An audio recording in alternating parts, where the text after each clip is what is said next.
Let's see if this thing is working. Oh, look at that. It appears to be.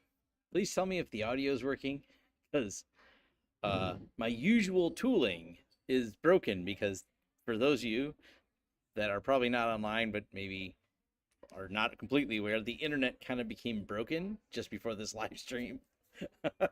So throw some things in the chat. Hopefully, this is all working properly. Ah, cool. I see people posting in here.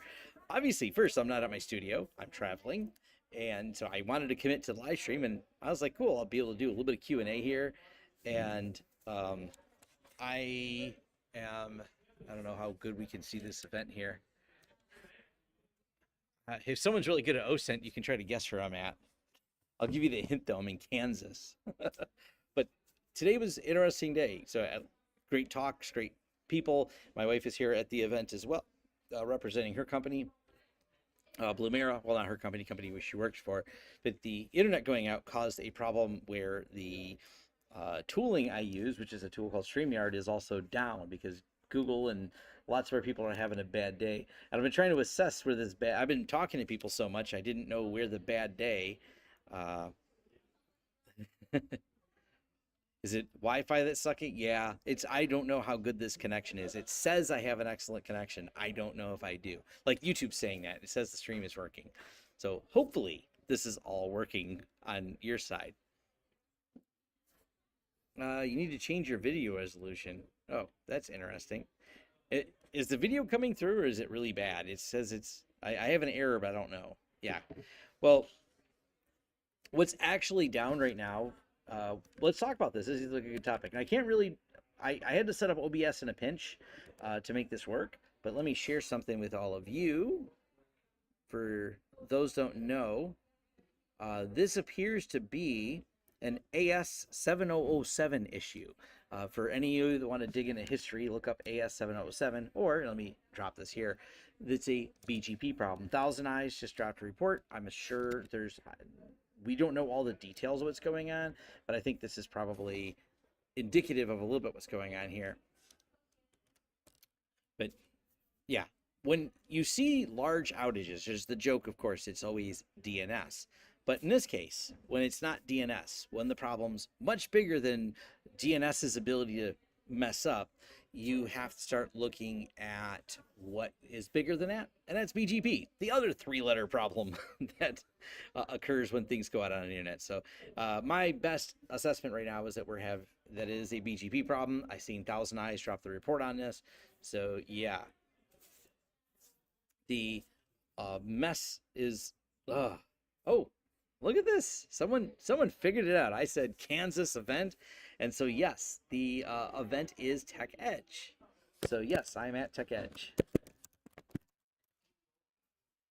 So that's cool for people quickly figuring out where Tom was. Or maybe some of you see me here. I met a few people who watch channel. So good on you for that, for guessing. That's awesome. Yeah. We need a shirt. It's BGP. It's sometimes BGP. Yeah.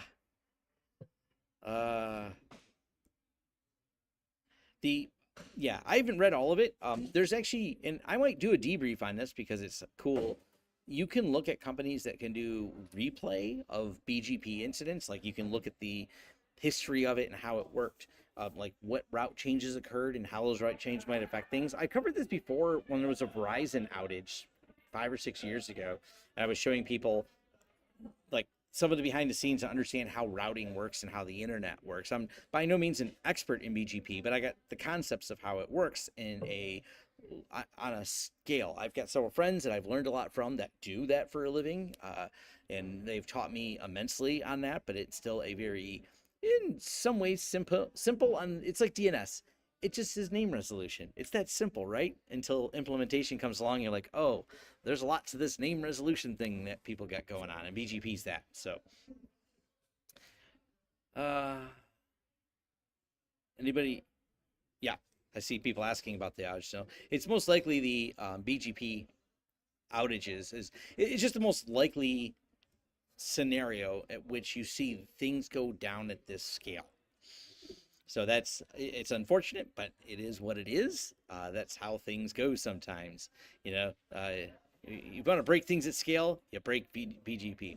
Now, I am going to keep this vlog short because I eventually have to get out of here. But when I get to a place where I can do a longer one, I do plan to do a bigger another live stream because I am traveling over the next couple days. If you're in Kansas, so am I. If you want to reach out, I'm not a hard person to get a hold of. I usually put it up there where it says home lab at lawrencesystems.com. That still comes to me. I do know Gmail was down today, but if Gmail's back up by the time you're watching this, I am someone you can reach. I did get to meet a few people here that were also surprised to see me here, but it's kind of fun. Being at this event, Kyle Hanselvan of Huntress was the keynote, which also was super cool. He made me think about a few things with his keynote because he did a great live hacking demonstration of stealing session tokens. And I've done a video on this before, but I think maybe I went too technical and I like the way he presented it. So I probably should do a new video on that topic showing how to steal Outlook session tokens. That's all he did was, set that up and walk someone through the process of how you might do that. I got to make sure I do it in a way that doesn't get me in trouble on YouTube because I'm not trying to demonstrate the, I would say, actual TTPs and techniques, tactics, and procedures to do that as much as showing you how easily it's done and what you need to do to protect yourself against session token. It's been a really hot topic here because identity is the new perimeter as the marketing pitch goes, but it really is what people are attacking now. Threat actors go after your identity because they want to be you. We've raised the bar as we should have, putting in first higher entropy passwords so we don't make the passwords as easy anymore. Then we got password managers so we don't do password reuse, and now we got people using 2FA. I'm seeing a lot of multi-factor authentication. Those are all great things, but that just means you're narrowing down where the attack has to happen. So now what do you do to protect against that? So it's been kind of fun, and I think it'll be one of those good deep dives if I can do it in a way that's very presentable. I don't want to lose people on it. I think that's one of the things that Kyle did really good at the presentation was to kind of just walk people through what it takes to do that and how doing that is how you're going to bypass all those security settings. And I don't mean to do this in any way to think that, well, that's the end of it. No, it's not. It's not. I've seen someone say, well, why bother with 2FA if they can do session token stealing? I'm like, because it's harder to do session token stealing. You're moving the bar of the level of access needed to get that. So no security solution is perfect, but as you make it harder, you're raising the bar. And that's the goal. You want to make them work for every little inch they get. I don't want the threat actors to ever have an easy day. They have to build good phishing emails, get people to click links. And even with all of that, and one of the things that a lot of people, there's a lot of disagreement with, but for those of us that care greatly about security, we will sacrifice some convenience. We set those session tokens to be much shorter, and that is like, well, then I got to log in all the time. And I'm like, well, yes, you do. But the other side of it is if you leave it at the Microsoft default to 7 days, well, that is from the time a session token is stolen, there is a 7-day window at which something can be actioned on versus when you keep them really short. Well, you have, in the case of like an 8-hour session token, so people have to log in like daily, every day they log in to do their 2-factor, etc. Well, now you're looking at it going, okay, that is inconvenient, but if anyone gets on the computer, depending on what time it happens, if you get, hacked at lunch, they only have a few hours to activate on that. And narrowing the time at which threat actors have that window of opportunity to a very short session is huge in terms of, preventing very bad things from happening. The less time they have to act, they're not going to act as well. They don't get deeper access as easily. So it's a lot. What do we got here? Hello from Romania. Awesome. As he talked about the CF GCP outage, Cloudflare and GCP were affected. I'm going to dig into it, and I will try. I'm rolling in a camper. I am traveling, but I am traveling by vehicle. So I I have remote access to things because I have internet, but I don't know how if I'll be able to really record anything until I get back. But I do want to do a debrief on it. The debrief can't happen now because there's too many things happening. Debriefs are from careful analysis of all the things that happen so we can pick up the pieces and put it together. I see absolutely plausible, and I shared a link up here where Thousand Eyes says, yeah, it's a BGP outage. All the way around, this looks like a BGP outage, 100%. Like my confidence level that that's what the issue is. I've seen everyone else, throwing cyber attack out there and stuff like that. But honestly, you go for the easy answer. It's the, what's the most likely scenario here that this is? And it's that simple. You never attribute malice, what can easily be explained by people who don't know how BGP routes work. And the internet has had a history of outages that people thought were cyber attacks that turned out to be BGP outages. Because when you think about how the routing on the internet works, I can't do any screen sharing right now. I just loaded OBS at a few minutes as all this outage was going on. I was at a conference talking to people. My phone had a lot of messages on it, and then I look at the messages and I'm like, oh, the internet broke. So I then loaded OBS because I use StreamYard, and now I'm here. But BGP is definitely a good topic, and maybe I should talk a little bit about that and help people understand maybe how that plays into be a factor and why it's a factor. And I would like to, maybe I can reach out, and if I can get my friend Tony, he's worked with BGP for years at the very big enterprise levels. He worked for the big companies that help manage and secure things. I may see if he's up for an interview sometime to talk about that. That'd be kind of cool. Broken gateway protocol. Yes, we went from border gateway protocol to broken gateway protocol. I can go with that. Will I be at DEF CON this year? I haven't decided. I'm trying to figure out all the different things and which ones I can and cannot attend based on the finite amount of time I have. I want to go to DEF CON, so I don't have that nailed down just yet that I absolutely will be going. You are waiting on Microsoft support third-party passkeys so I can integrate with Bitwarden, so I can deploy Bitwarden across my whole company. I have a lot of reservations about passkeys, and one of the reasons why is if someone gets the passkey, you're breaking 2FA. I think that's a problem with passkeys.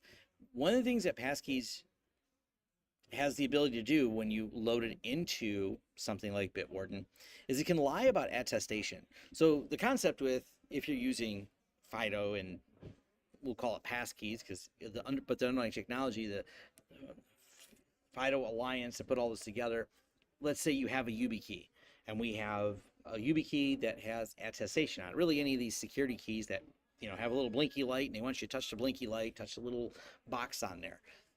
That's great. That is, say, hey, I want to log in. I touch the box that lets me log in. I have attested that I'm in front of the system.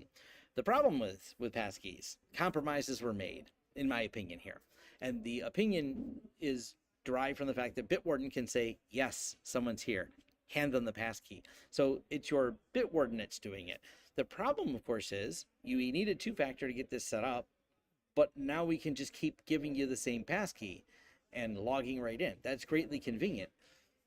Now, granted, they have to get into your password manager, but that's a risk. Someone could get into your password manager. It's a very low risk. It's a very good fortress. It's well built. There's a lot of technology and security around password managers to make them as secure as possible. But how do you mitigate the risk? Because that's the question you should be asking as a security researcher, as a person responsible for a lot of keys to many kingdoms, as I put it, especially in the IT MSP market, is what happens if I have to ask myself that for each step of the way. What's my mitigation? So for example, my phone here has two factors on it. There's the rolling TOTP codes on here, but Bitwarden's not on here. And the reason why is to keep separation. If my two factors here on my phone, my Bitwarden has to be over here on a separate system. That way, if someone gets into my Bitwarden, aha, I have Tom's usernames and I have his passwords. Oh, I don't have his 2FA. Then someone takes my phone and goes, I have Tom's 2FAs, but none of his usernames and passwords. Keeping those clear separations is painful. It is greatly inconvenient. I am inconveniencing myself all the time. But this is the reason for it, is so I can do these things and not have to worry about that. This is the most overstated thing is when I see it, we have been inches away, as every news headline who misinterprets this says, away from quantum computer breaking and ruining it all. First, we've actually had quantum safe protocols for a while. There's people been working on this. This is not a new concept to make something quantum safe. But Steve Gibson, earlier this year, maybe late last year, go ahead and look it up. You'll see he's done some videos talking about just how far away we are realistically, cutting through the news headline, over the quantum being the real threat. I just don't see it. As much as we've made progress on it, people have to think about how large those numbers are and even how many qubits would be needed. So it's not as much the concern as you think it is. There would have to be such an incredible breakthrough that hasn't happened, and it doesn't fit the arc of that technology. But then again, maybe someone will fix it. That's always a possibility. But in terms of where that falls in my hierarchy of things I'm concerned about, quantum's not it. I just don't think that's the issue. And as we move to quantum safe cryptography, awesome. That's giving us a better, we know how to fix this problem. Now, this sucks for all the people that are currently not using it, and et cetera, that's an issue. But yeah, quantum resistance is a better term. I think that's fair. I will accept that. Quantum resistant. Because obviously we don't know how big this computer is that we're going to be able to do it. So, well, and this is the thing. Northern Light makes a really good point here as well, that you don't just invent the technology.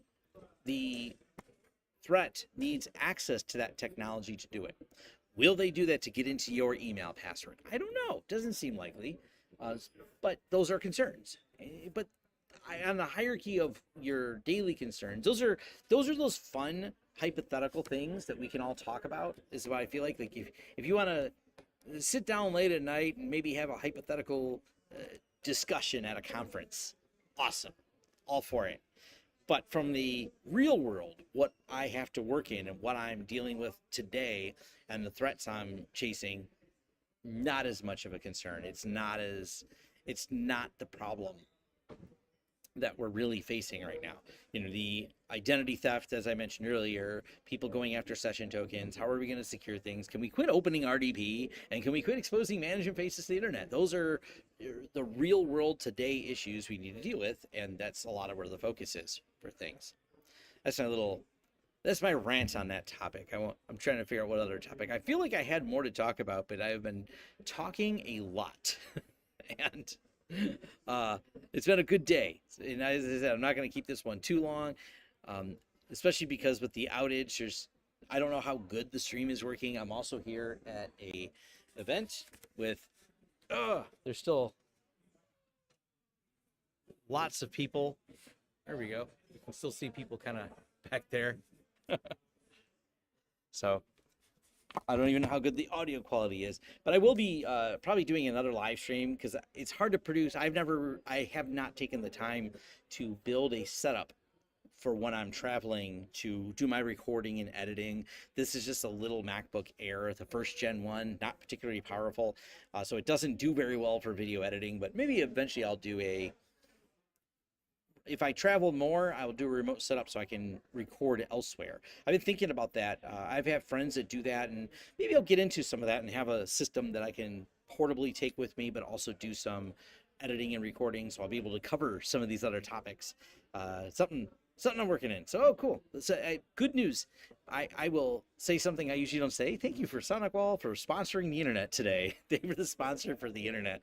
So, hey, I'll give them a shout out. I don't even know if I'm connected. I think I'm connected to, I see Aruba access points, but I guess SonicWall sponsored the guest Wi-Fi that I'm on, and it works.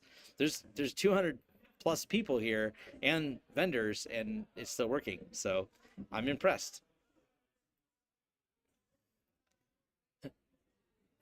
Video. Oh, yeah, this is not. This is a webcam. This is certainly not my studio camera.